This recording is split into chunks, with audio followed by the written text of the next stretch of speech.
Graça e paz, meus irmãos e irmãs, que a graça e a bondade do Senhor abençoe sua vida e abençoe a sua casa. Seja bem-vindo a mais uma aula da nossa escola bíblica virtual, esse espaço que nós temos aqui na internet para compartilharmos a palavra de Deus, para estudarmos juntos a palavra de Deus, aprender cada vez mais dela e não sendo um desconhecedor, dessa doutrina, não sendo um desconhecedor do Evangelho do nosso Senhor Jesus Cristo. Jesus que disse aos fariseus que eles erravam por não conhecer as Escrituras.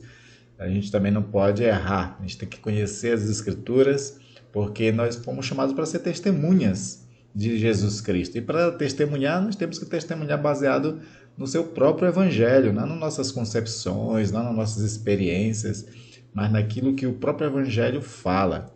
E assim, quando estudamos o Evangelho, estudamos toda a Escritura à luz do Espírito Santo, pedindo que o Espírito Santo sempre nos auxilie, a gente vai ter os olhos abertos para vermos as suas verdades e não incorrer nos mesmos erros que os fariseus incorreram, porque eles estudavam as Escrituras, mas baseado nas suas próprias concepções, e aí quando Jesus veio, eles não conseguiram enxergar que Jesus era o cumprimento das Sagradas Escrituras, né?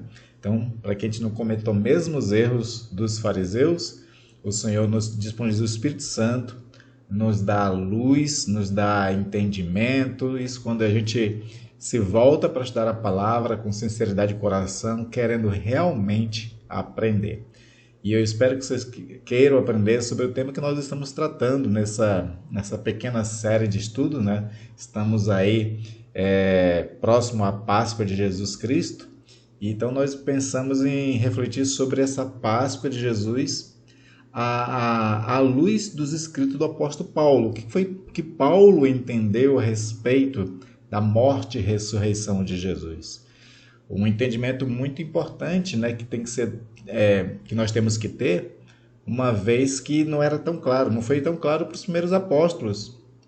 Os discípulos de Jesus ali, quando Jesus morre na cruz, eles ficam decepcionados, ficam frustrados, eles não entenderam nada do que Jesus tinha ensinado. Lucas capítulo 24 mostra isso muito claro, quando dois desses discípulos estão a caminho de Emaús e eles estavam frustrados, estavam tristes. Aí quando Jesus se apresenta no meio deles, Jesus chama eles de nécios de coração, duro para entender as Escrituras. Daí o próprio Jesus explica, nas Escrituras hebraicas o que a respeito dele se falava e da sua paixão, do seu sofrimento, da sua morte, fala de tudo lá. Mas eles não compreenderam. Então nós não podemos deixar de compreender, principalmente nos tempos do fim. Nós cremos que nós vivemos já nos tempos do fim, né? Esse tempo agora é aquele tempo que Paulo disse a Timóteo que muitas doutrinas sugeriam, muitas pessoas se desviariam da verdade, muitas pessoas se voltariam somente para falsos mestres. Então, esse tempo é um tempo de muito cuidado que nós temos que ter e de voltar para as Escrituras, estudar as Escrituras com humildade, com seriedade, pedindo do Espírito Santo para que ele nos ajude a entender a sua palavra. Para que assim a gente não seja, como Paulo diz aos Efésios, como meninos levados de um lado para o outro ao redor de todo o vento de doutrina. Uma pessoa vive mudando muito de igreja, vai para esse pastor, vai para aquele pastor, porque prega de um jeito, prega de outro. Isso são pessoas que estão sendo como meninos levados de um lado para outro. E aí nos versículos anteriores, lá de Efésios 4, Paulo diz assim que antes nós fomos chamados para chegar à estatura da plenitude de Cristo, à varonilidade de Jesus Cristo. Isso quer dizer ser maduro como Jesus, ser um adulto na questão da fé. É por isso que é muito importante nós querermos aprender a palavra de Deus e termos esse espaço para nós estudarmos a palavra do Senhor com seriedade. E hoje nós vamos falar, na continuidade dessa série, sobre o poder salvador da cruz de Cristo. Paulo ele entendeu tão perfeitamente sobre o que Deus estava fazendo em Cristo Jesus, e a cruz de Cristo, que ele vai dizer umas coisas maravilhosas para nós do poder garantidor da nossa salvação. E esse texto que nós vamos ler agora, nós vamos ver a beleza do que foi a nossa salvação e do que Deus expressa a respeito para garantir a nossa salvação. Então, convido você a ler comigo um texto lá de Romanos, capítulo 8, do versículo 31 ao 39. Eu vou colocar o texto aqui na tela, você vai poder ler comigo, mas se você tiver uma Bíblia aí com você, abra também a Bíblia, né? E aí vai acompanhando ali, depois, né, quando for explanando, acompanhando esse texto, nós vamos abordar bastante esse texto hoje, tá bom? Então é Romanos capítulo 8, versículo 31 a 39, onde Paulo diz o seguinte: que diremos então à vista dessas coisas? Se Deus é por nós, quem será contra nós?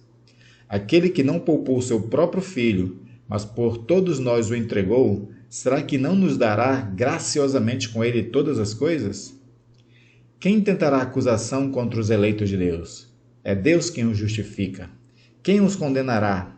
É Cristo Jesus quem morreu, ou melhor, quem ressuscitou, o qual está à direita de Deus e também intercede por nós. Quem nos separará do amor de Cristo? Será a tribulação? Será ou a angústia, ou a perseguição, ou a fome, ou a nudez, ou o perigo, ou a espada? Como está escrito, por amor de ti somos entregues à morte continuamente, fomos considerados como ovelhas para o matadouro. Em todas estas coisas, porém, somos mais que vencedores por meio daquele que nos amou. Porque estou bem certo de que nem a morte, nem a vida, nem os anjos, nem os principados, nem as coisas do presente, nem do porvir, nem os poderes, nem a altura, nem a profundidade, nem qualquer outra criatura poderá nos separar do amor de Deus que está em Cristo Jesus, nosso Senhor. Então, essa passagem é uma passagem muito linda que fala da nossa garantida salvação. Isso graças ao poder da cruz de Cristo, como Paulo entendeu, e nós vamos estudar esse texto na nossa aula de hoje. Mas antes, como eu falei logo no começo, né, a gente tem que estudar a palavra de Deus à luz do Espírito Santo. Então vamos pedir que o Espírito Santo nos ajude nessa hora. Amém? Oremos. Deus querido, Deus amado, louvado e engrandecido seja o Senhor por tão grande salvação que nos proporcionou.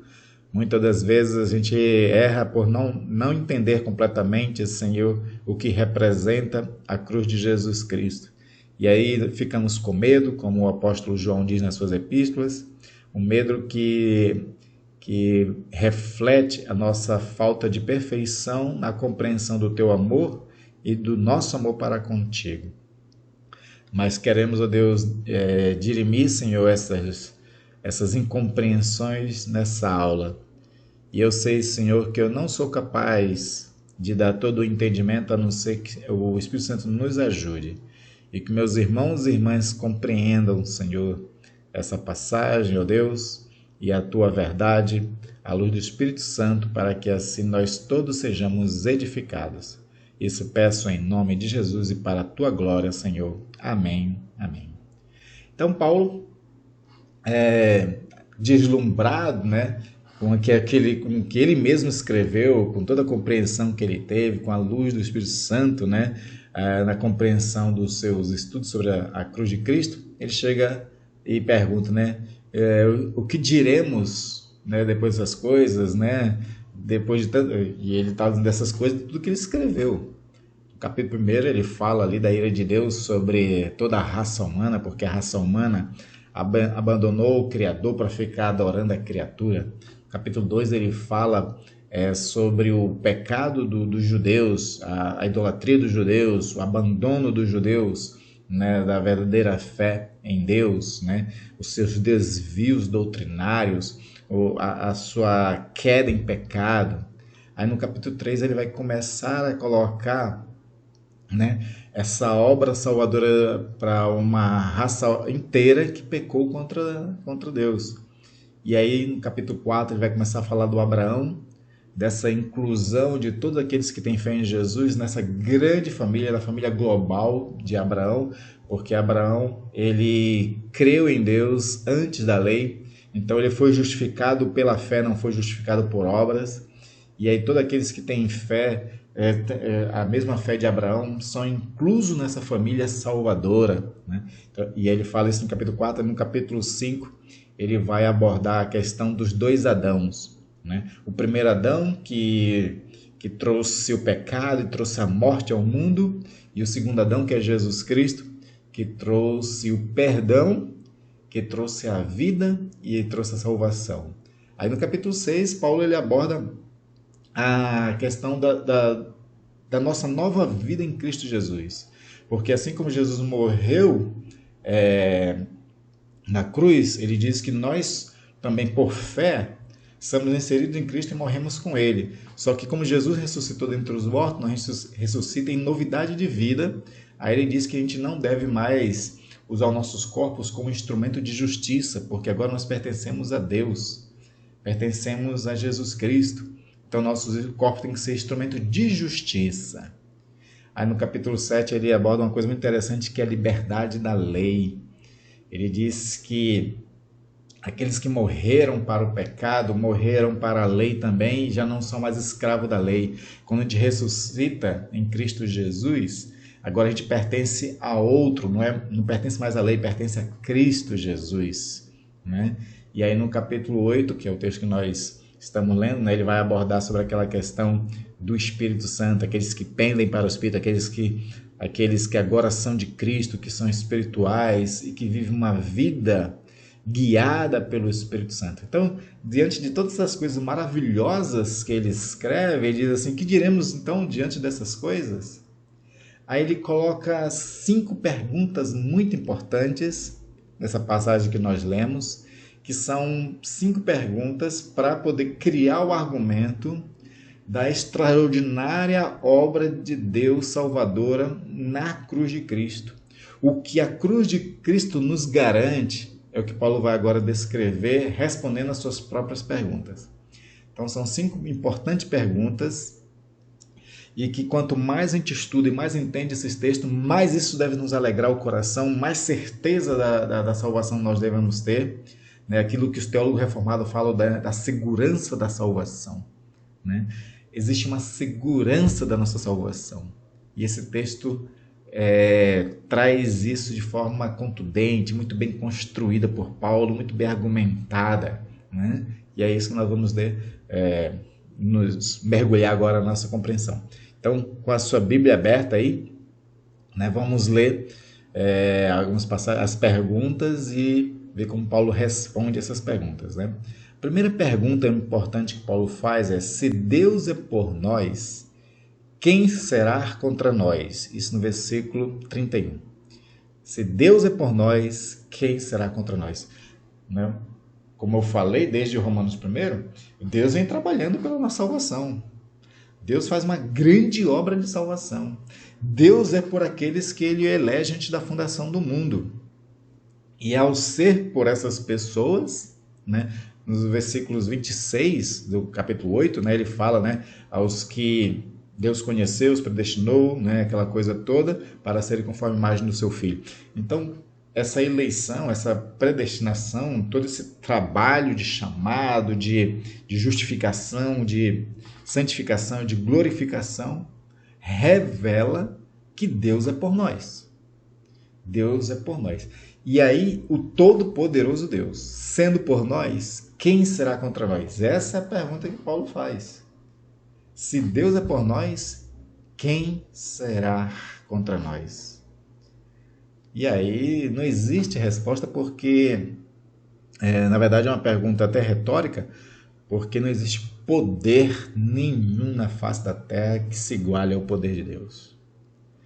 Não existe força militar nenhum nesse universo que se iguale à força do nosso Deus. Então, se Deus é por nós, ninguém pode ser contra nós, né? John Stott ele chega a dizer o seguinte: se o mundo, a carne, o diabo, eles podem até se alistar contra nós, né? Eles podem até querer lutar uma batalha contra nós. Porém, né, como nós vamos ver já lá no final desse texto, né, nós somos mais do que vencedores por aquele que nos amou. Porque não tem força nenhuma nesse mundo que possa vencer o nosso Deus e colocar por terra todo o trabalho que ele fez. O trabalho que ele fez por nós nunca ia ser desperdiçado, porque ele não só tem poder para nos salvar, mas ele tem poder de garantir essa salvação. Em outros estudos bíblicos eu já falei, né, sobre a perseverança dos santos. Na perseverança dos santos a gente estudou lá que ainda que na nossa fraqueza da carne a gente cometa pecados e a gente se arrependa, peça perdão a Deus, ainda que a gente fique nesses altos e baixos da vida, Deus ele nos ajuda a perseverar até o fim. Tem uma passagem maravilhosa que Paulo escreve em Romanos capítulo 14, que ele fala sobre uma pessoa que julga a outra, né? O forte que fica julgando o fraco, né? E o fraco naquela concepção de uma pessoa que não tem uma força espiritual muito grande para resistir a certos pecados ainda é escravo de alguns pecados, como Paulo ilustra em Romanos capítulo 7, né? Mas aí tem um momento no texto lá de Romanos 14 que Paulo diz assim, ele estará em pé porque Deus é poderoso para o erguer, para o levantar, né? Então se a pessoa cai, Deus é poderoso para levantar. Tem até uma frase, né, que circula no meio cristão, que não está na Bíblia, né, que as pessoas criaram, mas que reflete esse pensamento que nós estamos aqui colocando, né? Diz assim que o cair do homem levantar é de Deus. E de fato, é Deus quem levanta, né? O salmista fala, né? Me levantaste do monturo, né? Do lamaçal de pecados, né? Deus é quem levanta, é Deus quem quebra as correntes, né? Do nosso pecado, que quer nos escravizar.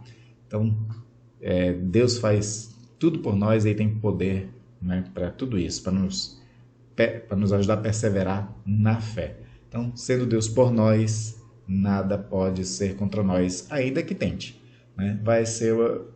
Quem tentar contra nós vai entrar numa batalha com 100% de chance de derrota, né? Porque ninguém pode vencer a Deus que é por nós. Aí a segunda pergunta que Paulo faz, para dar essa ênfase sobre essa questão de que a cruz de Cristo ela realmente é salvadora e existe muitos benefícios nessa salvação, a pergunta está no versículo 32, quando ele diz o seguinte: aquele que não poupou o seu próprio filho, porventura não nos dará com ele graciosamente todas as coisas? Ou seja, se Deus não poupou o seu próprio filho, mas ele deu o seu filho graciosamente para a nossa salvação, então ele também não nos dará todas as outras coisas, né? Que todas essas coisas são. Paulo ele vai abordar de que em outras partes ainda de Romanos 8, que nós somos herdeiros de Deus, co-herdeiros com Cristo Jesus. Todos os bens relacionados à vida espiritual nos pertencem. O Senhor nos cumula de riquezas espirituais extraordinárias.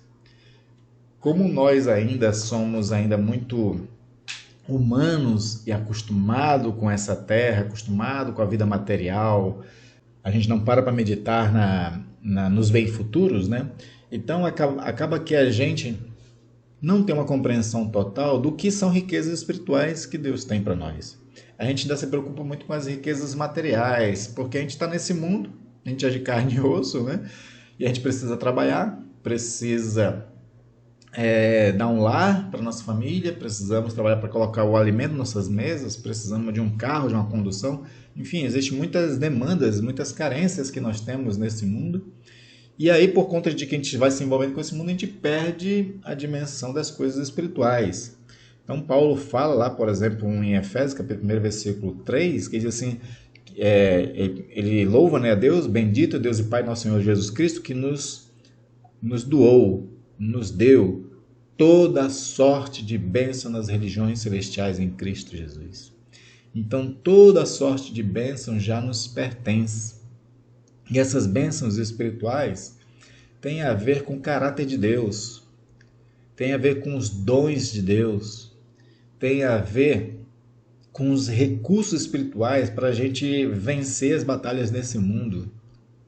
Então, tudo que a gente possa imaginar a respeito do que a gente necessita para viver uma vida santa, piedosa e vencedora aqui, Deus nos deu esses recursos. Paulo fala a Timóteo uma coisa interessante, né? Timóteo era uma pessoa bem tímida e às vezes ficava amedrontado com os desafios do ministério. E Paulo diz assim: Deus não nos deu o espírito de covardia, antes nos deu o espírito de poder, de amor e de moderação, né? O que Paulo está querendo dizer é o seguinte: esses são recursos que o Senhor nos dá para, no caso de Timóteo era para o ministério, mas existem muitos outros recursos que Deus nos dá, recursos mentais, espirituais, sabedoria, dons, né, caráter da parte do o caráter de Cristo é imputado a nós quando a gente trabalha exercício da espiritualidade. Então tem muita coisa que o Senhor nos dá, muitas coisas. E entre muitas dessas outras coisas de ordem espiritual, como Paulo fala, mas também o Senhor, ele supre as nossas necessidades diárias. Por isso que Jesus, com toda a contundência, diz: não fiqueis ansiosos com coisa alguma, não fique preocupado com coisa alguma, porque o Pai do céu, que alimenta as aves do céu e que veste de beleza os lírios do campo, também alimentará vocês e vestirá vocês, porque vocês valem muito mais do que as aves do céu e os lírios do campo. Então Deus ele nos dá todas as outras coisas porque ele já nos deu o bem maior. O bem maior foi Cristo Jesus. Ele nos deu. Quando Jesus estava sendo cravado na cruz, era um presente de Deus para a nossa salvação. Se ele deu o que é maior, ele não nos dará as coisas menores? Essa que é a lógica que Paulo está colocando. Porque Cristo é o dom inefável, o presente inefável de Deus. A palavra dom, na Bíblia, ela tem a mesma raiz grega da palavra presente, da palavra graça, né?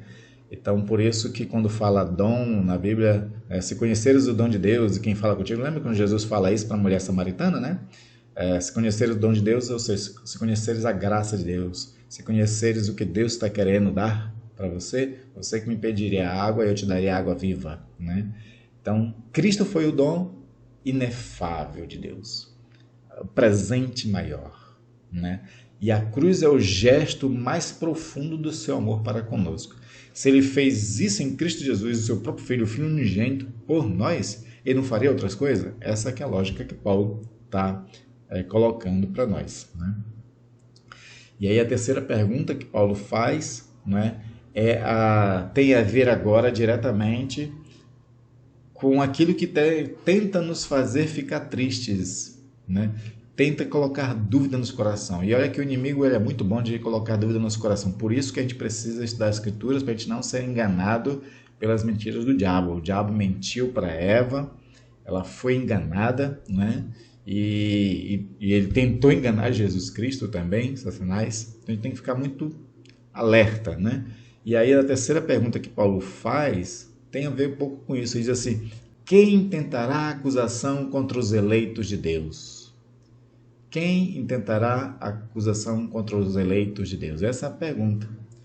E aí nós sabemos que o diabo tenta nos acusar. Ele acusa na nossa mente, fazendo a gente lembrar de certos pecados, para nos trazer sentimento de culpa, para a gente colocar em dúvida no nosso coração se a gente foi salvo ou não, né? Tem muitos cristãos que vivem em constante luta espiritual contra vícios pecaminosos, e chega uma hora que essas pessoas ficam na dúvida: será que eu sou regenerado? Será que eu sou salvo mesmo? Eu costumo dizer que quando essa dúvida bate, quando essa luta acontece, é uma das provas de que você é um salvo. Porque os não salvos, os não regenerados, eles não têm a menor preocupação com essas questões espirituais, não tem a menor preocupação. Eles vivem a vida deles, né, sem preocupação nenhuma. Então, quando existe a preocupação é porque, de fato, você é um salvo e você está numa luta, está numa batalha.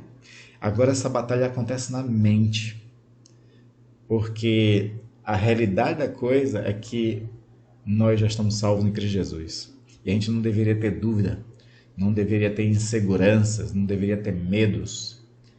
Como eu citei agora há pouco, e repito, né, João na sua epístola, ele fala de que aquele que ainda tem medo é porque não está aperfeiçoado no amor, né? Nem aperfeiçoado na compreensão do amor de Deus e nem aperfeiçoado no seu amor para com Deus. É por isso que ele diz que o amor lança fora todo medo. O amor de Deus por nós deve lançar o nosso medo para fora, né? Exterminar o nosso medo. E o nosso amor por Deus aperfeiçoado também nos faz ficar sem medo, porque nós vivemos uma relação de Deus com Deus, de salvação, baseada em amor. O amor dele para conosco e nosso para com ele. Ele nos ama e nos salva, e nós o amamos e vivemos, lutamos para viver uma vida santa, né? Quando amamos a Deus sobre todas as coisas, aí acaba que essas coisas a qual ficam embaixo, elas não são mais fatores que nos levem a pecar. Quando amamos a Deus perfeitamente. Por isso que nós temos que aperfeiçoar o nosso amor para com Deus, assim como o amor de Deus é perfeito para conosco, né? Temos que buscar cada vez mais amar o Senhor. E aí o diabo ele não pode mais intentar acusação contra os eleitos de Deus, porque Jesus já fez uma obra que nos justificou. O justo, Paulo chama de justificador. Jesus, que é justo, ele é justificador. E ele justificou pelo seu sacrifício vicário na cruz. Vicário quer dizer substituto. Jesus ele é nosso substituto na cruz, na sua cruz. E então esse sacrifício faz com que nós sejamos perdoados, todos os nossos pecados são perdoados, a gente não tem mais nenhuma dívida para com Deus para ser paga, né? E muito menos com o diabo, porque ninguém deve o diabo nada, né? Se alguém deve alguma coisa, deve para Deus.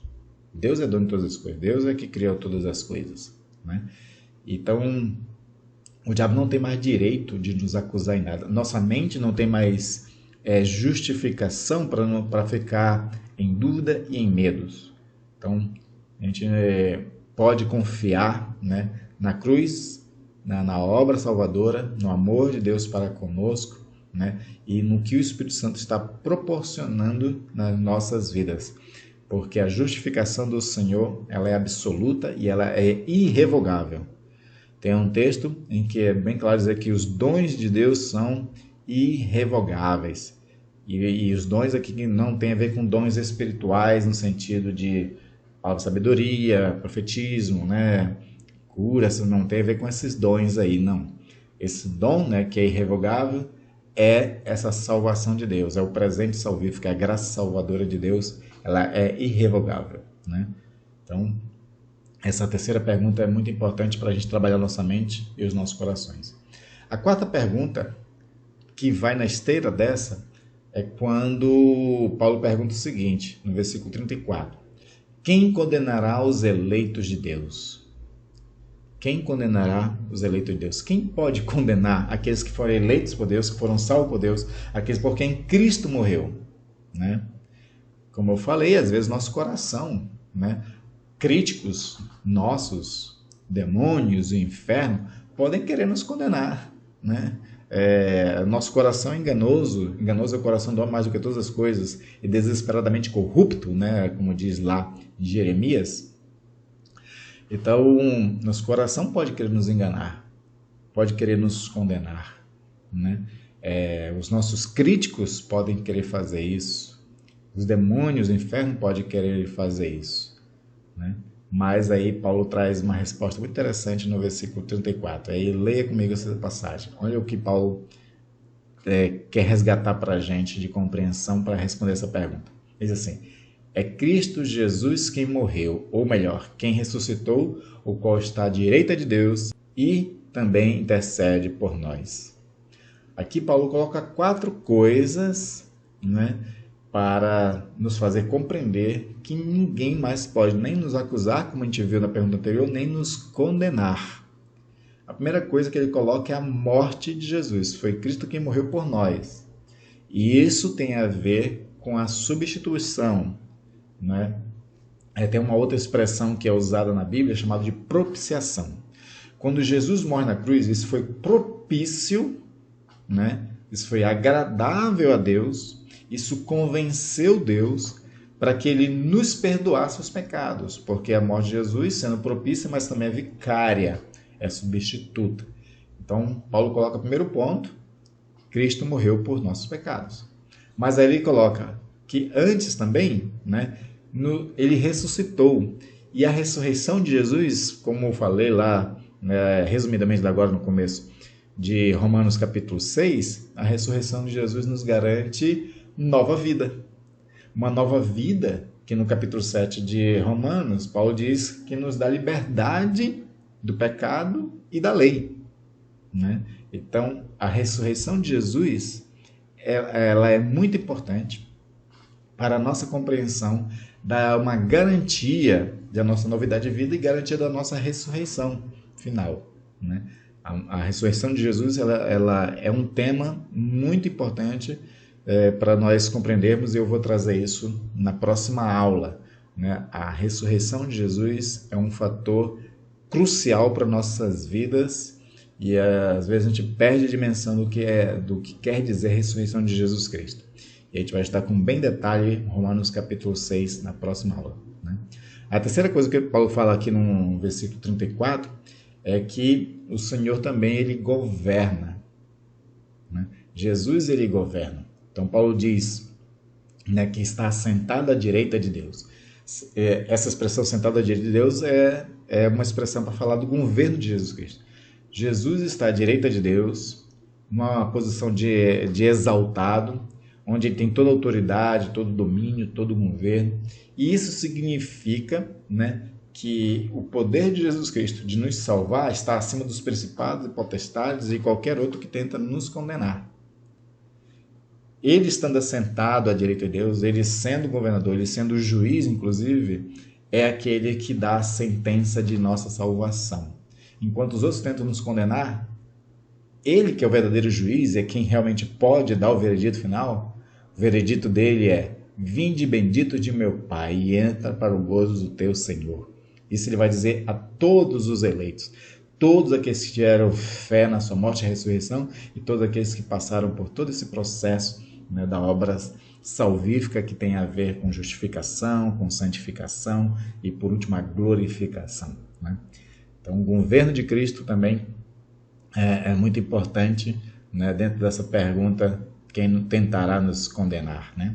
E a última que Paulo coloca aqui, né, é a intercessão de Jesus, quando ele diz o seguinte: também intercede por nós. Lembra lá do apóstolo João, quando o apóstolo diz assim: filhinho, vos escrevo para que não pequeis, mas se porventura vocês pecarem, vocês têm um advogado junto ao Pai, Jesus Cristo nosso Senhor, que intercede por nós. Então, Jesus, ele é juiz, mas ele também é advogado, né? Ele, como advogado, tem uma excelente defesa para nós, não só porque ele é um bom advogado, mas é porque ele pode apontar para ele mesmo na hora lá, né, diante do Pai, e dizer: eu já paguei o preço, né? Esse aí, né, apontando para nós, este é meu, comprei por bom preço, né? E essa figura de linguagem é muito importante, né, porque a Bíblia coloca todos os seres humanos como escravos do pecado. E aí na antiguidade, quando existia o mercado, né, de escravos, o que acontecia? Tinham vendedores, né, e aí vinham os compradores e pagavam um preço por aquele escravo. E depois que comprava, ganhava, né, uma certidão de compra, quem pagou é dono e tem todos os direitos sobre o escravo. Nós todos éramos escravos do pecado. Todos tínhamos dívidas, né? Aí Jesus veio e pagou o preço de sangue, que foi o maior preço pago.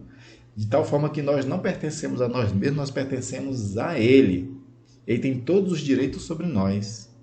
E aí, por isso, ele pode interceder por nós, porque ele fez tudo o que era necessário, né?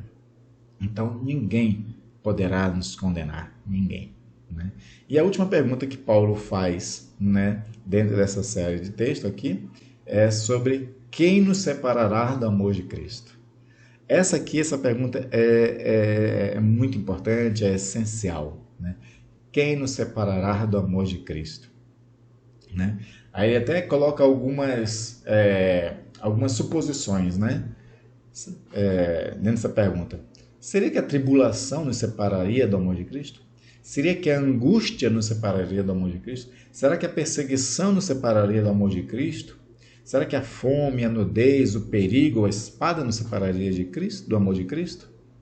Ele coloca algumas suposições. É interessante que dentro dessas suposições, algumas coisas aí não faz nos separar do amor de Cristo, mas faz nós nos separarmos dele. Né? Por exemplo, tem gente que, por causa que passa uma tribulação, sai da igreja. Né? Tem pessoa que passa um momento de angústia, sai da igreja, deixa de orar, deixa de confiar em Deus. Tem gente que perseguida negou Jesus Cristo. Né? Tem gente que quando passa fome questiona o amor de Deus. Uma pessoa passa nudez e frio, né? Acha que Deus o abandonou. Então, essas perguntas são relevantes que Paulo está colocando como suposição do que poderia nos separar do amor de Deus, porque aí nós temos que olhar para nós mesmos. Será que não é eu que na minha incredulidade, medo e dúvidas não estou me afastando do Senhor? Porque do amor de Deus não temos como nos ser separados. Jesus nunca vai deixar de nos amar, porque ele já nos amou antes quando nós éramos pecadores. Lembra que Paulo fala lá em Romanos capítulo 5, né? Que Deus revela seu amor para conosco quando ainda éramos pecadores. E aí ele já revela seu amor. E agora, salvos em Cristo, seu amor, né, que já era incondicional, continua forte. Então, nada nos separará do amor de Deus que está em Cristo Jesus. Essa que é a ideia que Paulo tem. Nada nos separará, nem nudez, nem nada. E aí ele cria um texto maravilhoso, né?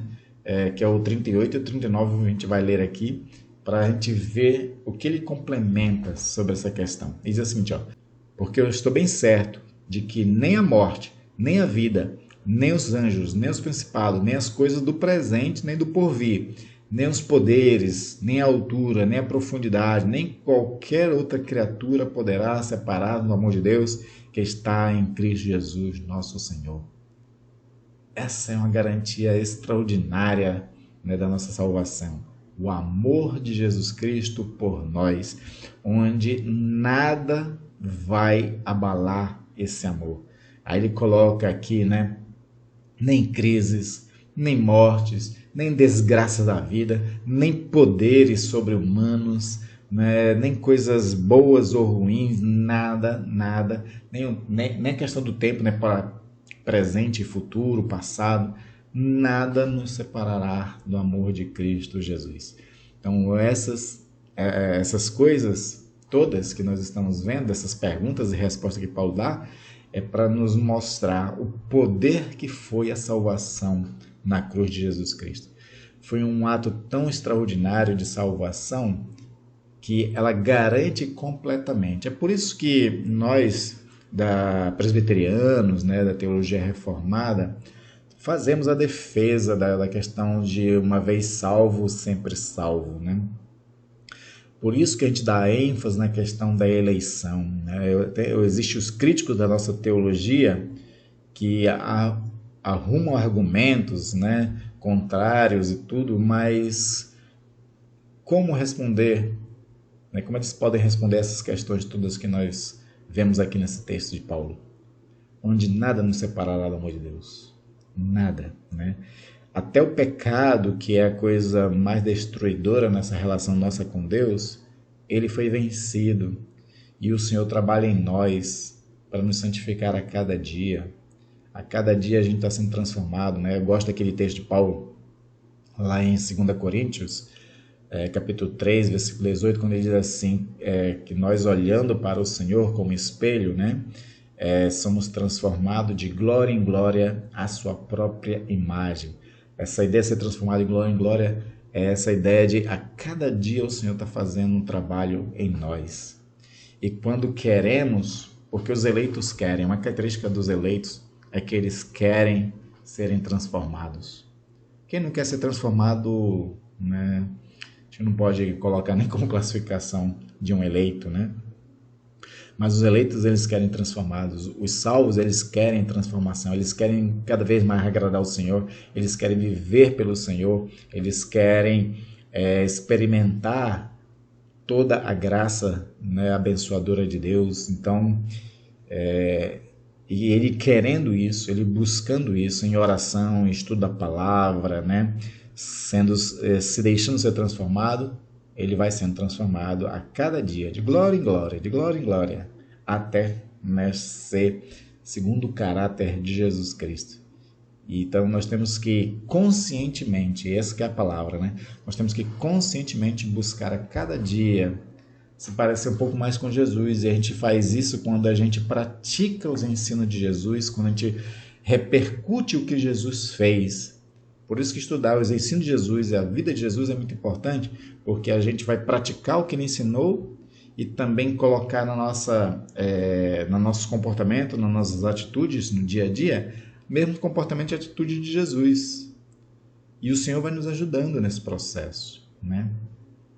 Tomás de Kempis, né, que escreveu aquele livro famoso, que é um clássico da literatura cristã e também da literatura universal, que é A Imitação de Cristo, ele diz assim que nós deveríamos aprender, por ano, a acrescentar, né, uma virtude.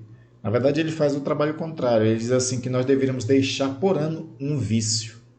E aí o contraponto disso é, você trabalha um ano para abandonar um vício pecaminoso, e nesse ano que está trabalhando isso, acrescenta uma virtude, algo do aspecto do caráter de Jesus Cristo, seja bondade, seja amor, seja, né, longanimidade, enfim, né, tem ali o fruto do Espírito, né, são 9 as características do fruto do Espírito.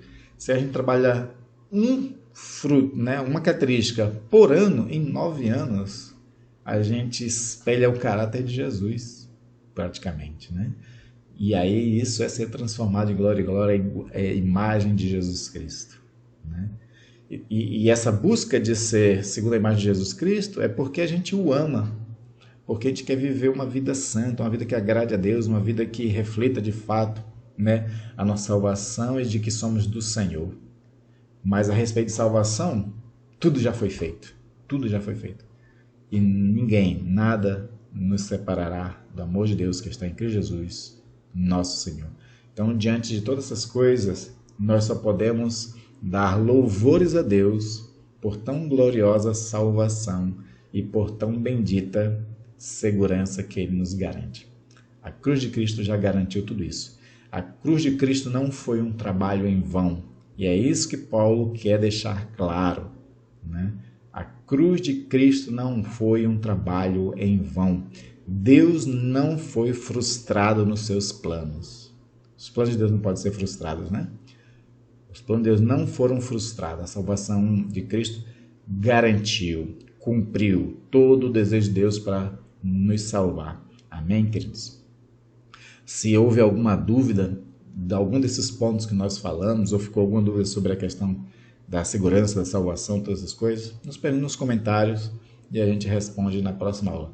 Na próxima aula, nós vamos encerrar essa série falando ali sobre o poder da ressurreição de Jesus Cristo, né? Nos textos de Paulo, para que assim a gente compreenda essa novidade de vida a qual todos nós alcançamos também pela obra do Senhor e Salvador Jesus Cristo. Que Deus abençoe você e até a próxima aula.